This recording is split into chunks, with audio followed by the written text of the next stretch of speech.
am. Great. Okay, thank you.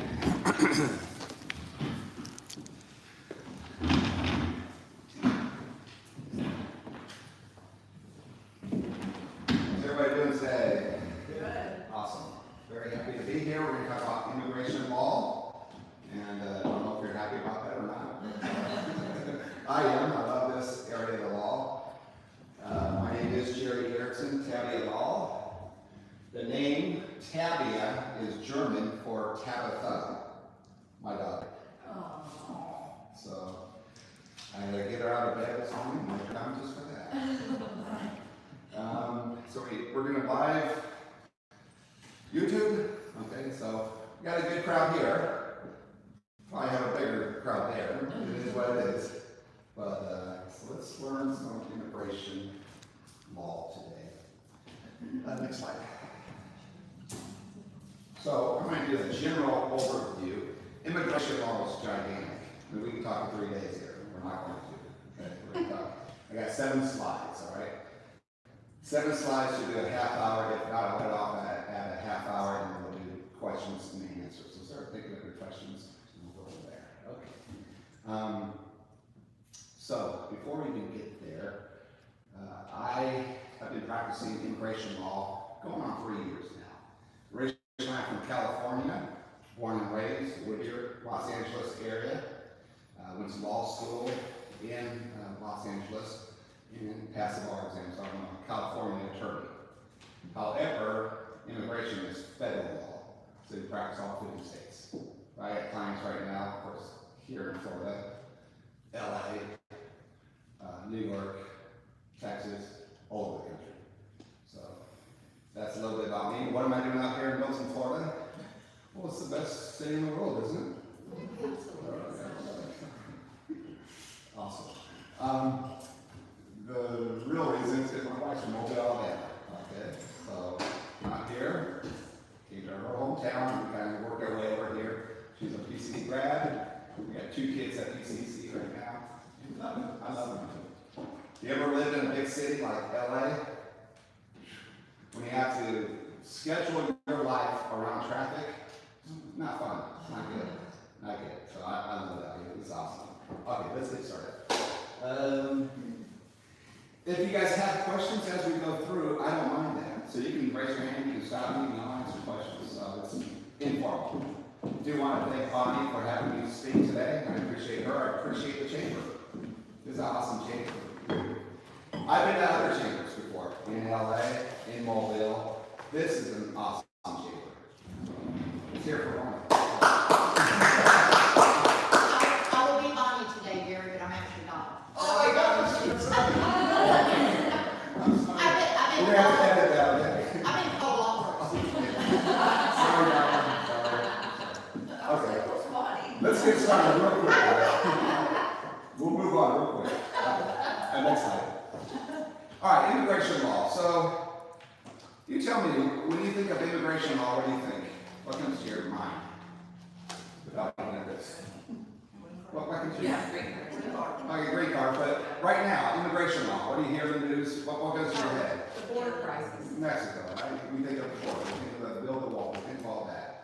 All right, that's only a very tiny area, aspect of immigration law. As we'll see today, and I'll go quickly through this, it's so gigantic. And here's the policy of our country. Let me back up. First of all, I practice the United States immigration law. I'm a United States attorney. It's federal law, so I practice all 50 states. So if you wanted to go to Mexico or go to Germany or go to India and get a visa, I can't help you. You'd have to get an Indian attorney or a Mexico attorney. So I only practice U.S. law. That's my jurisdiction. So people coming here, I can help. Not going out other places. That's number one. Number two, the policy of our country, like most countries, and it's not political, I can't move too far here, is America first. Okay? And again, it's not political. Most countries, every country should be their country first. And the idea is we want to bring immigrants to this country if it benefits this country. We don't want to do that if it harms the country. That's the policy. It's always been the policy from the very beginning. So with that in mind, we have the United States immigration law, which is in the Constitution, about 2 lines. All right, sorry, I don't have it in front of me, but very interesting. Since then, we've got a whole area of law, okay? And we'll briefly touch it today. First area, okay, immigrant visa. Did we go too far? Go back one. No, we didn't. Okay, is that the first one? Go to. Okay. All right. So 2 major areas in immigration law. One is immigrant visas. 2 is non-immigrant visas. So get your head around that. You got one column, immigrant. What does that mean?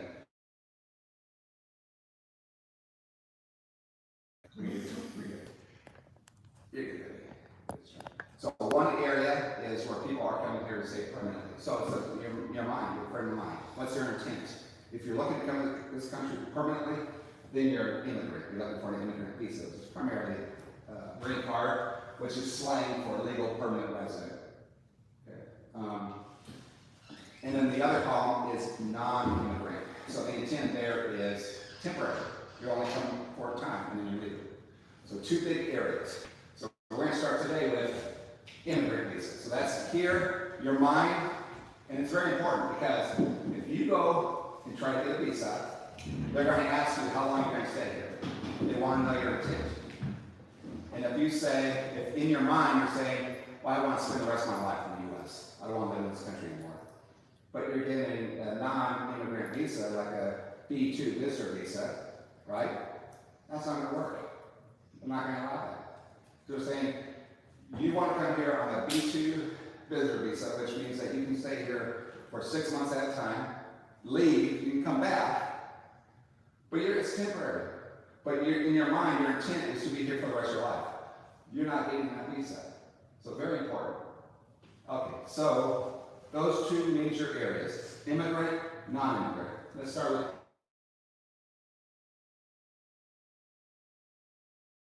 that's the most popular, that's the easiest, okay? Probably seen movies, probably heard about this in the news, where somebody marries a U.S. citizen, not because they love them, but because they want to get a green card. Happens all the time, it's immigration fraud. Deal with that all the time. When I have clients from my office, a husband and wife, immediate spouse scenario, I'm telling my wife that the government, which is in this case is the U.S. Department of Homeland Security, and underneath that is the USCIS, United States Citizenship and Immigration Services. The first thing they're going to look at is this a fraudulent marriage? Yeah. I'm not making a judgment. I'm looking at you guys. You look fine. You got husband, wife. You're good. But the government's going to look at you and say, let's make sure it's real. Okay? So my job as an attorney is to prove that this marriage here is real. Because there's so much marriage fraud, so many people come in there, and by the way, there's a whole cottage industry where you pay somebody, you get married, they live in Texas, you live somewhere else, you get the green card. Okay. All right, that's illegal, right? And we're against that. But it's my job to help those that are bona fide, and I tell them, I say, look, why'd you get married? Oh, because we love each other and we want to spend the rest of our lives together. Well, bingo, that's the correct answer. Okay? Please don't tell me just to get a green card. Please don't tell me that. This is not going to work out. Okay? So, all right. So that's through family, through employment. So we got businesses here. I don't know if you've ever hired an immigrant. There's several ways of doing it. Here is, now again, this is where it gets tricky because a lot of our employment, not green cards, but visas through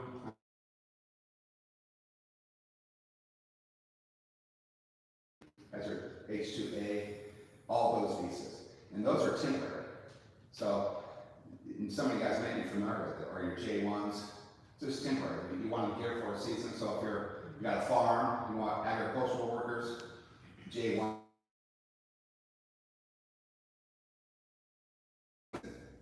They go back to where they came from. So those, but that's not here. We're talking about immigrant. That is not immigrant.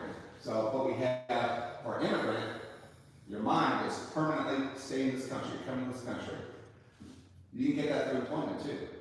How? Well, you have different levels. So you got the H-1B, that's non-immigrant, but then you move up.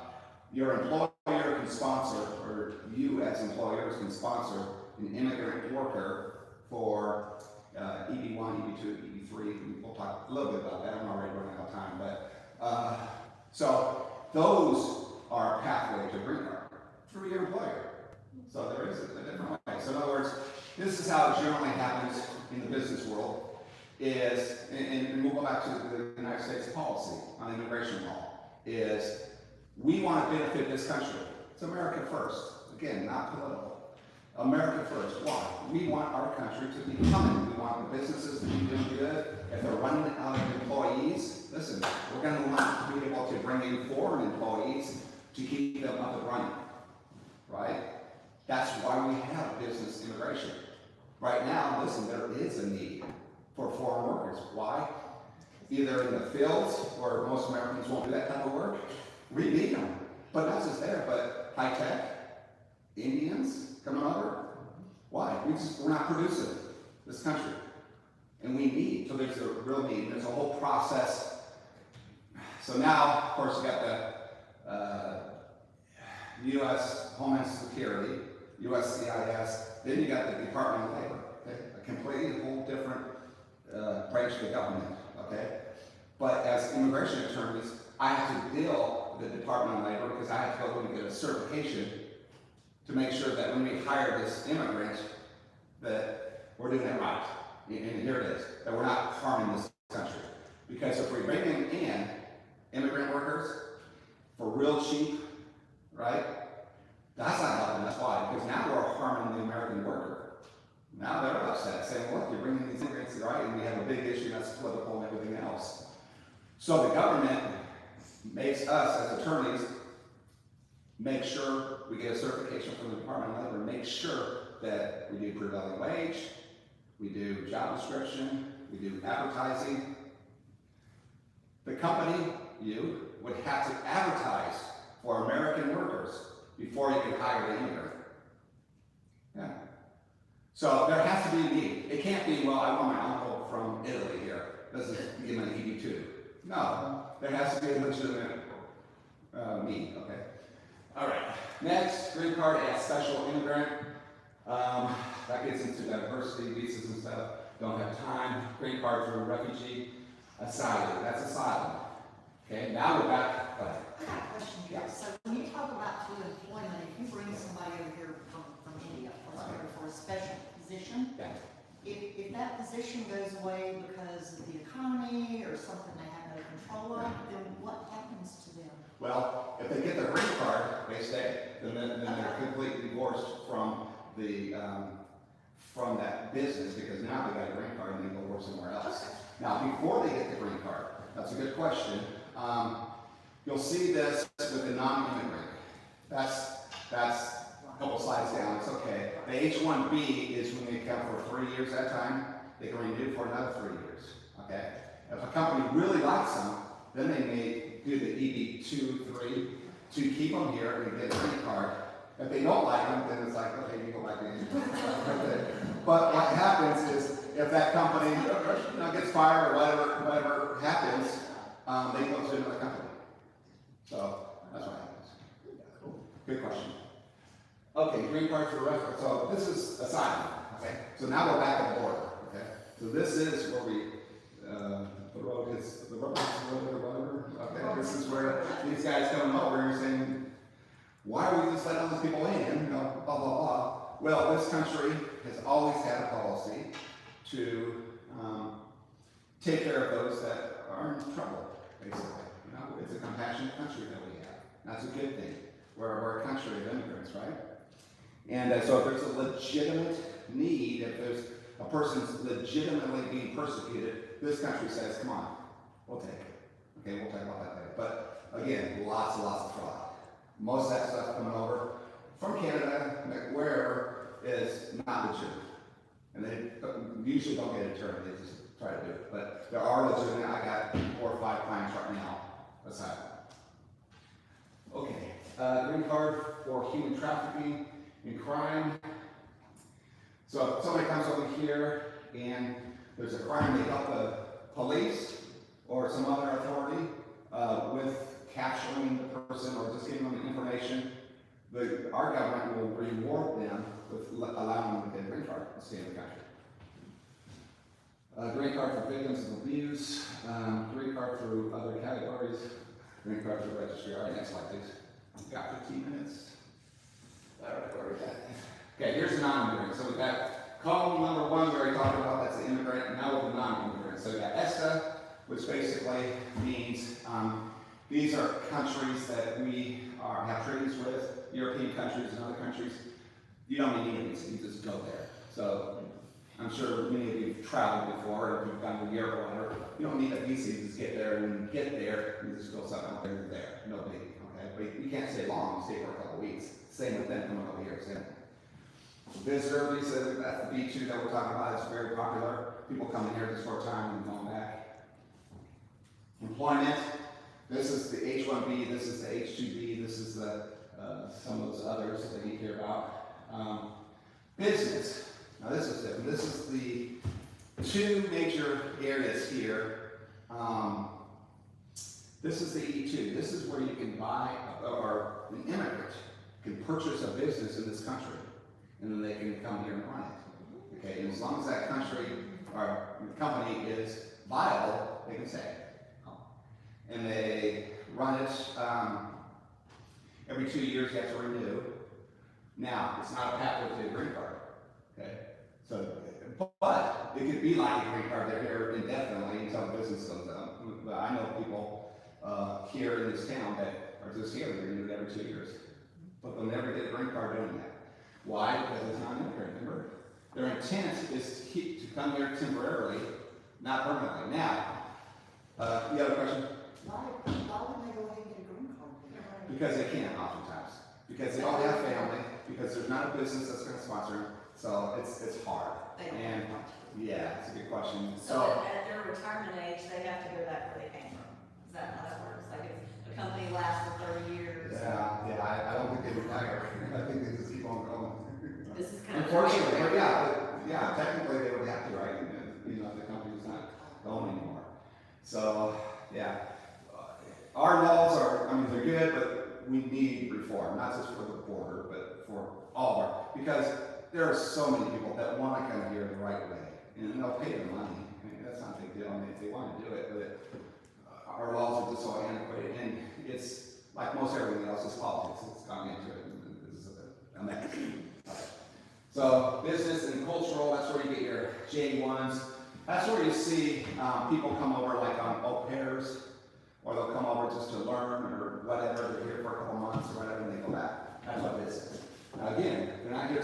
They're here temporarily, not permanently. So you just have to have that in your mind when you're talking to somebody about immigration law. The first thing that you get in your head and you want to ask them is, "You coming here temporarily, or you coming here permanently?" And then you can start breaking them down where they're at. Like the next slide. Okay, so let's go. We got about 10 minutes. Let's go into the green card through family. We talked a little bit about this. I have some props. So here is all of immigration law. Okay, on this paper here. You can't see it from there, but this is all the different ways. And again, we need reform, right? Because they make you jump through hoops and do all kinds of stuff that doesn't really make sense oftentimes. But so that's immigration in a nutshell. So the immediate family.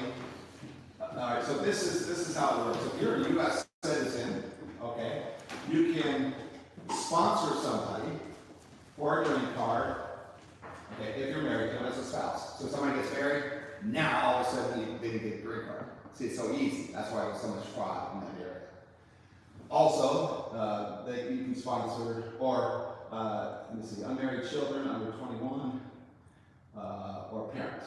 Okay, so those are the areas of the media. Now, the reason why this is separated here is because this here is gold. All right, because once you get married, you can sponsor right away and get your green card 6 months to a year. Okay. If you don't have this, then you come out here. Now you're going with the visa bulletin. Okay. What's the visa bulletin? Right here. You go to the website, either the State Department or Department of State. Here's another government agency that we're dealing with, okay? So you got the USCIS, all right, under the U.S. Homeland Security. You got the Labor Department that we were talking about. Now we're dealing with the Department of State, okay? Why? Because now we're going out of country. We have consulates and embassies all over the world, okay?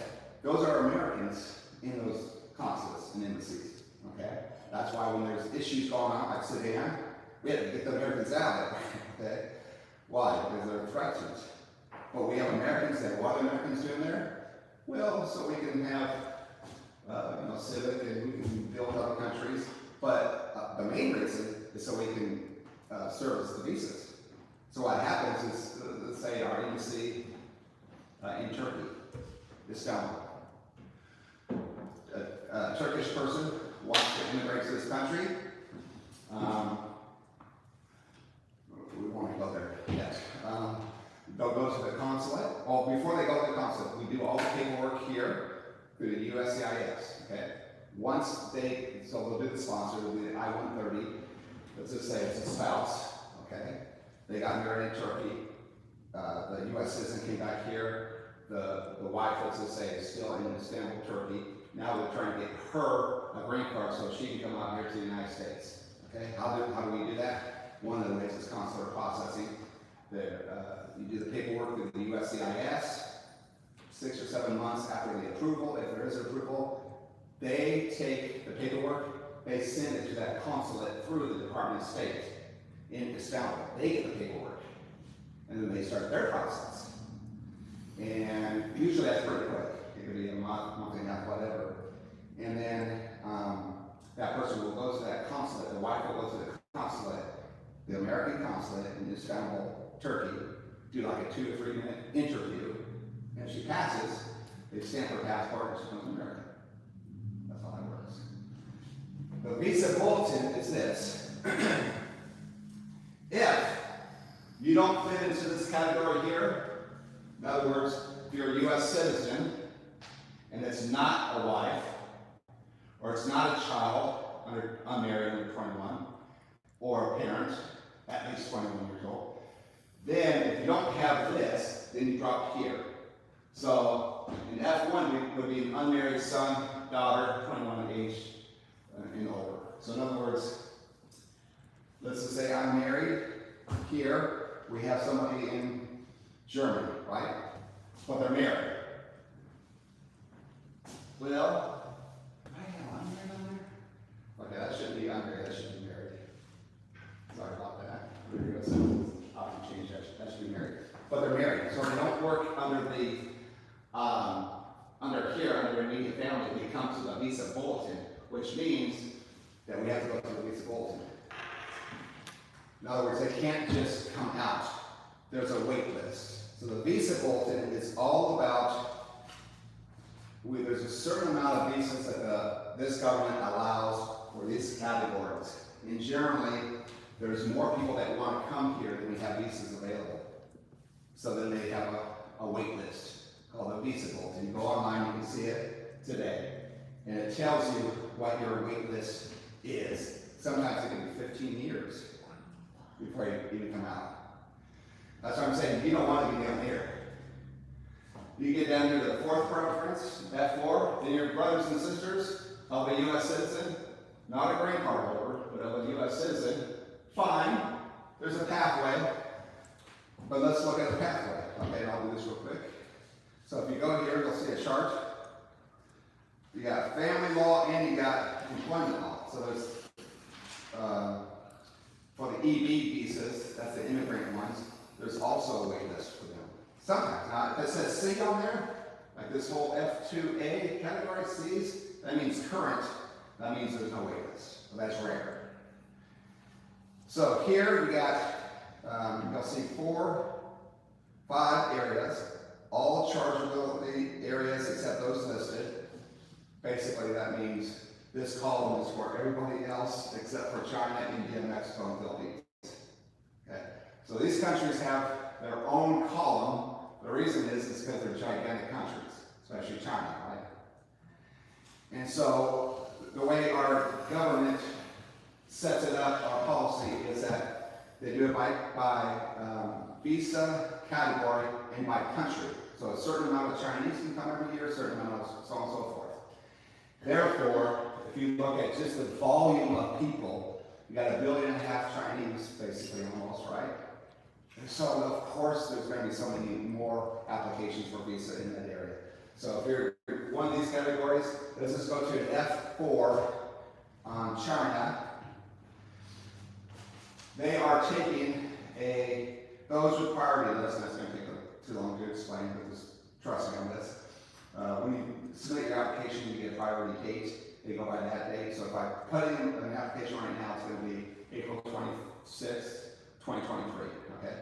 They're processing right now in China, the F4 category, brothers and sisters of a U.S. citizen. Right now, they're processing visas, applications that were sent in with a priority date in March. Let me see. March 22nd, 2007. Wow. Is that why so many people get married? Yes. Yes. To avoid all that. Yes. So that makes sense. Yes. That's why marriage fraud is shot again. Wow. Yeah, to avoid all that. Okay, next one. I got about 3 or 4 minutes. Is that better? Okay. No. Immigrant, okay, through employment. Okay, so we talked a little bit about this. This is the different categories, EB1. So again, we're still talking about immigrant visas. These are the ones that are going to come here permanently and stay here for the rest of our lives. F1, so this is how they break this down. If you have extraordinary ability, we want you. And again, it's about America first, right?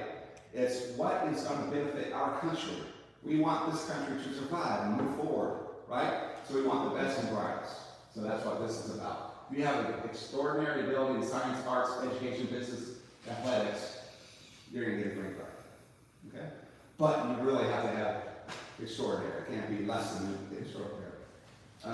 Second is member of a profession. Okay, so these, the 2 and the 3 is where you have companies that really, really like you. Okay, so the H-1B, that's the temporary.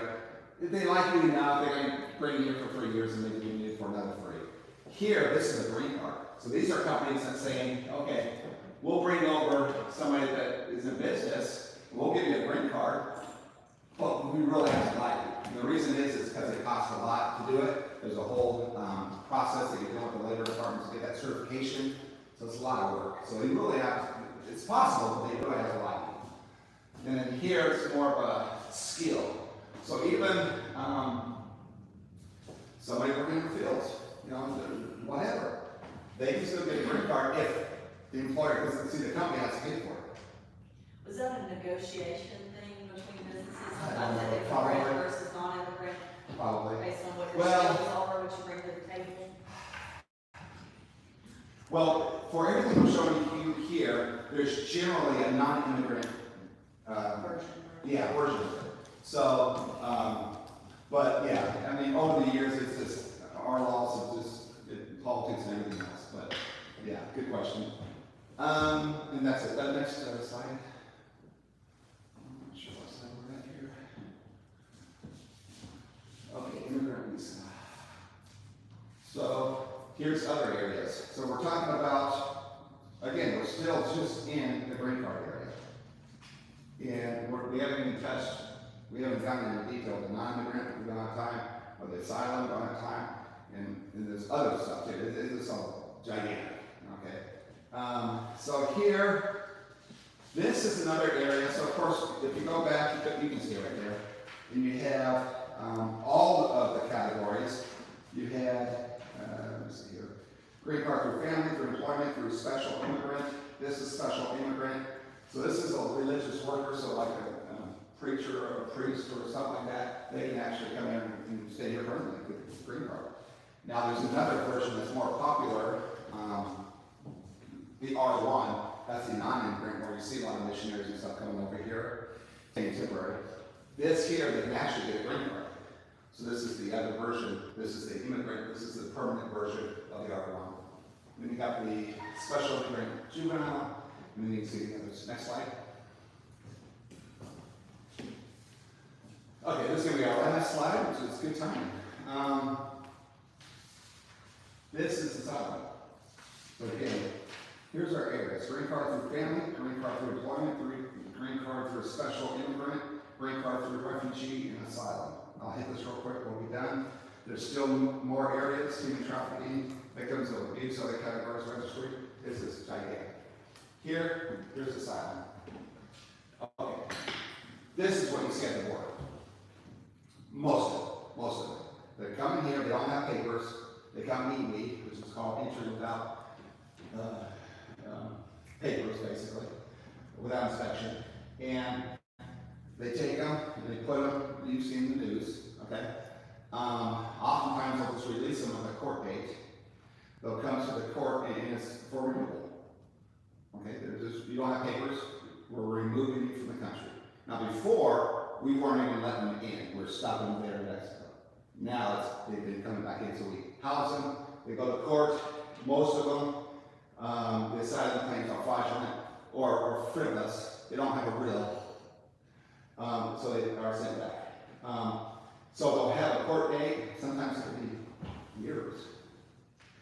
Most of them just disappear into the country.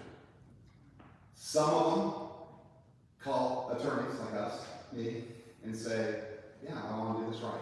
We have a legitimate claim. I'm from China, I'm from this, I'm from that, I'm from, and there's all kinds of South American countries that there is, Nicaragua, and so on and so forth, but there is legitimate persecution going on. And yes, that should be a situation where they should be allowed to have asylum. So they have 1 year, once they get here, without papers, they have 1 year to claim asylum. If they go beyond the 1 year, you can't claim asylum. There's exceptions to the rule, of course. But, so that's the case. So, they're here. If I get involved, if it's asylum, then we're filing papers. It's a defensive asylum scenario, which means that they're not only filing asylum, but they're in removal because they came here illegally. So they're getting kicked out of the country. So it's a dual purpose for me. I'm trying to keep them from getting removed and then keeping them, having the asylum granted, because here it is. It's an immigrant visa. You get a green card through asylum. And eventually they become a citizen. So that's that. But you can see here, and I'll finish right now. It says refugee. Refugee is basically the same rules. A refugee is an asylum seeker outside the country. Once they enter our country, now they're asylee. Same rules, same everything. So, refugee outside the country, as soon as they come in the country, magically now they're asylee. But everything else is the same. Asylee is a person that suffered persecution of fear or credible fear that they will be persecuted on the account of race, religion, nationality, membership in a particular social group, or political opinion. These are the only areas. And it has to be that nexus of the government or the government sponsoring somebody to persecute a person based on one of these areas. And most of the time it's political opinion. Okay, so people in Nicaragua disagree with the government puts them in jail, they leave the government or leave the country, come here, they want asylum, because if they do go back, they'll get killed, most of them. So that's a legitimate claim. And so that's it for today. So let's do questions and answers. About 15 minutes of this, or about 10 minutes? Yeah. Or have a minute. So, anybody? I have a question. I'm sorry. So when you get your green card, that doesn't make you a citizen. No. You have to go through a whole other process for that, and then how long does that usually? Awesome. I didn't get there, okay? It's so gigantic. So, we're not into citizenship, right? So, we're just talking your visa, okay? Now, you have to get your green card first. Okay, we just had somebody here do that. When Nicole just became a U.S. citizen. Yeah. Oh, She's Germany. Yeah. That's Awesome. wonderful. She's been here for a long time. And Here. become a citizen, please. She said, okay. So here's the process. You have to get your green card first. Right. I mean, this is the law, right? So there's always exceptions. So if somebody was born here, right, and so they don't have to get a green card, they can go straight to citizenship, but that's different. They were actually already a citizen, now they just gotta get papers to prove that, Yeah. 600 and prove that they're, that. But in most cases, you have to get your green card first, and then you have to stay here for a certain amount of time, 3 years if it's a marriage, 5 years if not, something else. And then you go through the rings like Nicole did, and you have to speak good English, or good enough English, which she's awesome. Speaks better English than I do. Of course, I was born in the South. So. And you have a sentence. So you do the paperwork, you go to do an interview, and for our area here, it's generally Montgomery, Alabama, the USCIS office there, and you sit and go do an interview. And here in the United States, so if you're adjusting your status, and that's what she did, she was a green card holder, she adjusted her status as a green card holder, a legal permanent resident, to a citizen. Okay, if you do that, then you adjust your status and you go do an interview here. Sometimes you don't even have to do an interview.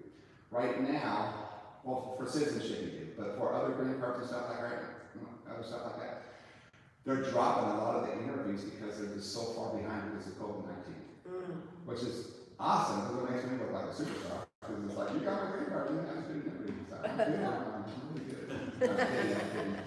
But anyways, yeah, so you go do your interview, and then for Nicole, she was able to get sworn in right after. I mean, it took 2 or 3 hours, but so That's great. awesome. But yeah, there's a whole different, Then can you vote as a green card Yes. holder No. or just as a citizen? This is a citizen, great Okay. question. She has reminded all of the political candidates that she can now vote. Oh, and they better be afraid. But that's a great question because for Wilson, you don't vote if you're not a citizen because then they won't allow you to be a citizen. Because you messed up. So if you commit a crime during your green card waiting period, will you become a citizen? Will they allow It you? depends. Depends on the crime. It's a good lawyer answer. It depends. Depends what the crime is and so on and so forth. They have this thing called crimes involving moral turpitude, CIMT. And so that's where it gets, smaller crimes, not a big deal. You get them waived, but now they can lose a citizenship. So yeah, so that can happen. Now, if you're born here, they can't. Right. So you go. So, okay. Is there still a possibility of holding dual passports? Oh, yeah. So you have a lot of countries that do have dual nationalities and stuff. That gets real complicated, man, oh man. But yeah, like you can be a Mexican national and have a U.S. citizenship. Yeah, but I think there's something there that, because if the two countries go to war or something like that, it's like, what's your allegiance, right? So, and I don't know if Nicole has to become American, it says he has to claim allegiance to this country. And it goes back to America first, right? We want people that want to be here, want to support the country, and make this country the best place in the world, right? So if we go to war, you're going to come with us and fight for us. All right, so that's it. But good question. Where does students fit in, like that are in university or Yeah. foreign exchange students? Awesome. Yeah. So that's the F1 visa, and there's an N1 visa. So you go to the category. Here's our immigrant. Here's our non-immigrant visa. So if you're non-immigrant because they're a student, they're just coming here to go to school. Once you're done with school, then they go back home. So that's non-immigrant. Yeah. So you see a lot of those people coming here. F1. So a lot of that's done through the school, and they'll have helpers and stuff like that through the school. So attorneys don't get much into that unless they get in trouble or they have a background or something, then they get involved. But until that happens, the school can pretty much happen or help them. And then the student can stay for a year after and work in the study. Yeah, there you go. Yeah. So this is kind of where it's kind of a jumping off area for employment visas. So they come here, F1. While they're in school, they're here, right? And while they're in school, they could be working at the school 20 hours a week, something like that. Once they graduate, they get what they call OPT, the optional practical training. They can stay here up to a year in any type of job, all right? That's similar to their degree. It has to be some kind of nexus there. And then even some of the sciences, some of the higher up stuff, they can stay even longer still.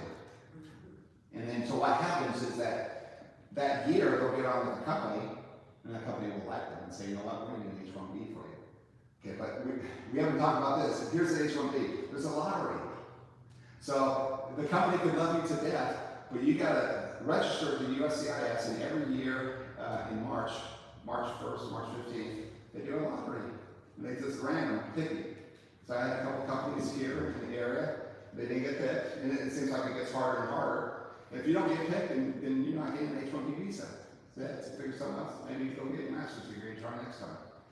So that's tough. But if you get picked, fine. Now they can hire you for 3 years. So that's how the H-1B happens a lot. And then if they really like you, then you get into our immigrant visas where you get their green card eventually because they get an EB-2 degree first. Do you find companies that are sponsoring students to go back to college just to keep them here? I'm sorry, say it. Like a company might sponsor a student, Oh. pay for a student's college to keep them Yeah. here as an Yeah. employee? Yeah, you see it. So immigrants are not allowed to get student loans. That's only for Americans. So they have to have cash. So the ones that come over here on student visas, you know, they come from your family or something. Because, yeah, so it is what it is. But yeah. Good questions. Yeah. Go ahead. Okay, so I have two. Okay. So don't forget No, you this is have two. fun. So I work for the Gulf Coast Sexual Assault Program, and this is our program coordinator, Ms. Lori Darnfall. And so you talked about, like you had mentioned it, Yeah. like, so I have two questions. And so if we have a victim that's a victim of a crime in another country and she fled, or she comes to the United States, how does that work? Yeah, not so much. It doesn't fit into that one category where the U visa, where you're helping Americans. See, because it's an American crime. So if you want, and I have cards here if you guys want to grab cards on your way out, you can email me and I can look further into that. But Okay. off the top of my head, I don't think that would work. Because again, just think of the overall policy. We want to push this country forward. We want to benefit this country. So if crimes outside the country, now if it happened to a U.S. citizen, maybe that does work. Okay. So email me and I can look deeper into that. That's a good question. And then the second part is the human trafficking issue. So off the top of my head, I don't know of if we have human trafficking clients, but, so that's a yes. We have a lot of human. Yes, trafficking. Very common. So that would be like an excellent, like, relationship that we can build, because Yeah. I think that would be important. Yeah, and it's very common. The reason is because it's like, if you bring a child over the board, EWI, entry without inspection, that's human trafficking. Right? It's your child. It's in human trafficking. See, when I think human trafficking, I'm thinking bad guys, just smuggling people. That's something that's easy and dumb as far as I'm concerned. Like that. So yeah, I can see where that could be a situation. Yeah. Okay, any other questions? I have two short ones. One is, how many immigrants and non-immigrants do we have in the state of Florida? Do you know? Or just, I mean, is it a huge number? Legally? Legal, yes. I don't know. That's a good question. I want to say around 300,000, but that's just. No, that's fine. Okay, and then when you talked about asylum, because I've been seeing this happen the last couple of years, and to me, it's just kind of horrible, but you know how things happen. Yeah. So down in the Keys, there's a lot of people that have huge power boats, and they take those over to Cuba. The Cubans give them lots of money to bring them halfway here, and then they get a boat like the ones you see on the news that are sitting on shore, and they row it in, and they're refugees. Well, the authorities pick them up and take them right back, and a lot of them are persecuted because of that. So why do they not get asylum like you were talking about when they get here instead of them immediately going back? I think they're getting on the international waters. Because once they enter our waters, under this administration, we have to bring them in. The previous administration, we were able, or we could keep them out. Like at the border in Mexico, it was the Mexico policy, where they're claiming asylum in Mexico, right? And usually you can't, because you're not an asylum until you enter our country, but we changed the rules to say, okay, let's process them out of the country. Because if they come here, half or more are going to just disappear. And they're here. So let's do it outside the country if they have a legitimate claim, if it's a credible fear, or if they're really being persecuted, or if it's a credible fear of persecution for one of the 5 reasons, nationality, race, political opinion, whatever, then fine, let's bring them in and let's process them. So, but I think that's what's going on. I know they get off the boats and they run, because there's people that have been sitting on the beaches and they watch boats come up and land and these guys just take off, and some of them get caught, some of them don't, but I've been told that if they get caught on the beach, that they immediately take them back. They don't have, now the ones that make it in and maybe go talk to somebody like you, I don't know. Well, think about, yeah. And this is off the subject, but I told my kids the other day, how privileged we are as Americans. And, we take it for granted. I take it for granted. I mean, and how people, that's Risk what- their why we have to- lives just to come here, just to step foot on our soil. Yeah, and it's legitimate, you know, and so we need to be thankful for your memories, for sure. Go ahead.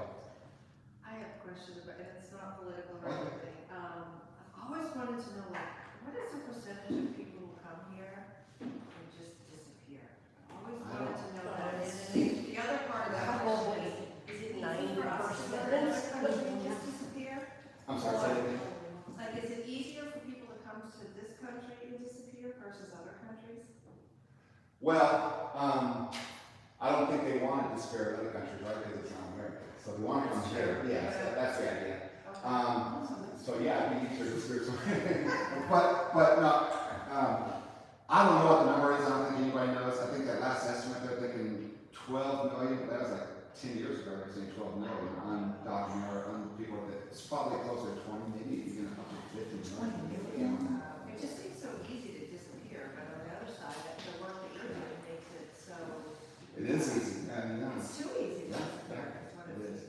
I mean, and it's just harmful, okay? It's not helping our country, because this is where you do get the cheap labor, right? They don't have to go to the labor department to get a certification, so you got the cheap labor, so they're being harmed because they're being abused, right, as immigrants. Yeah. They're working, but they're getting paid nothing, and they're being treated probably poorly, okay? And then American workers are being harmed because there are less jobs, and they're willing to take those, and so it's just a bad cycle. So we definitely need immigration reform. People, just let people come in, give them a legitimate way to come in here and do it right. And the way we have it set up is so hard that people say, forget it. I mean, people with money and everything else say, forget it. Right? You know? We make it too hard. It was actually kind of interesting. I don't know any of the immigration laws or anything. This has been very helpful. But I was a speaker at a conference up in Nova Scotia a few years ago. I can't tell you how hard it was to get into Canada. How many freaking questions they asked me on the border. And then coming back, have a nice day, welcome home. Like, it was so different. I honestly thought, like, I was a speaker at a conference. Well, why are you going there? How much was it? How much are you being paid? All these questions. And I'm like, are you trying to say, can you smile for me, please? But there was no smiling with that guy. I went to Israel. That was Canada. I went to Israel on a honeymoon a couple lifetimes ago. On our way out, not even on the way in. And of course, you understand Israel, right? They're surrounded by Arab countries that all hate them. You know, okay, so I get that idea, you know. But on the way out, their question was like, you know, why'd you come here? Why'd you? It's like, because we're Christians. You're like, you know, it's a holy land, you know, whatever. It's like, ooh. But yeah, I had a hard time getting back into the UK with my British passport. Coming back into the US, same kind of thing. Yes. That's 25 That's years. why she was saying it's definitely harder to disappear in other countries than it is. They basically showing we go, okay, it's Yeah, Canada. come on in, everyone. Welcome home. Yeah, that's nice of Canada. I can't. Yeah, Canada won't let you in if you, I think I've heard it, you even had like a DUI. Oh, yeah. My brother-in-law had a DUI years ago and he went up to Canada and like, nope, bye. Try again. That was my only time. Never. I was shocked at how. there are special visas for Canada and Mexico. It's the NAFTA thing, so the TN visa. So I'm working with someone right now that's coming over. And again, it's non-immigrant, so they're here temporarily. One of the things I'll tell them, we'll fight over time, but one of the things I tell my clients is that want to stay here permanently, right? And there's a lot of them.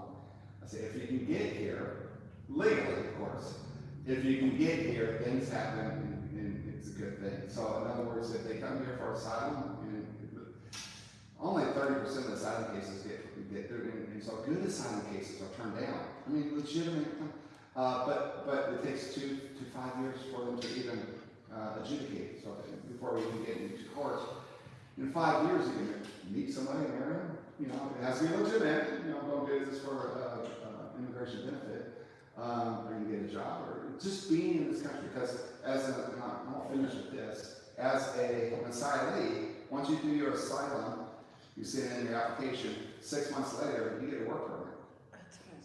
So you're allowed to work before they adjudicate your asylum claim. So you can be here 5 years working, then they said, no, we're rejecting your asylum claim. Then you go home. But while you're here, you're working, you can meet people. The place you're working for you could like you and do the H-1B, and then eventually E-1, E-2. So I tell my people, my clients, or potential clients, just get legally, and good things can happen. So once you file your paperwork, they can't remove you? For asylum, okay, if it's legitimate, you're going to have a court date. And if they reject your asylum claim, then yeah, then you go to removal. So it's the same court, same immigration judge that you're in front of, the EOIR, and they'll look at the asylum claim first. If you reject it, then you move to removal. Now they can't get you out of the country because your asylum claim is not legit. But that usually takes 2 to 5 years to even get there before you're even in front of the judge. That's what I'm saying. So they're here working, and while you're here, good things can happen. You do it right. So, any other questions? All right. Thank you, Donna. Thank you.